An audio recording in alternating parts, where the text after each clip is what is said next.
नमस्कार भैया बहनी। आज हम एक शिवरात्रि सोहर गीत लेके आए ही। आप सब कैसे लग कमेंट कर जरूर बताइए।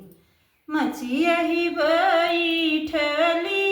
सासु हो बहुअरिया रजकार बहुअरिया रजकार हो मोरी सासु चला चली शिव के मंदिरवा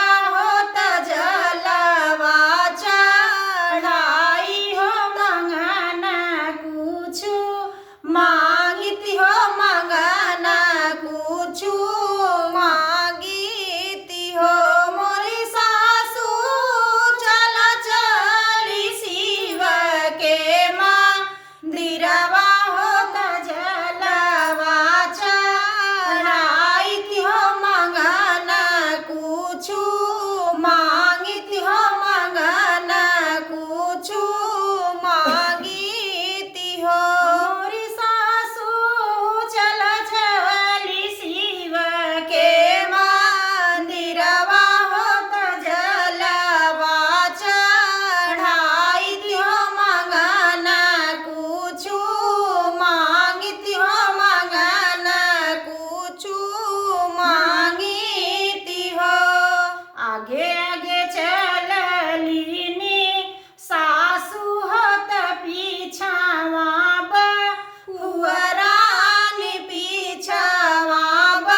दूर से आवथी ना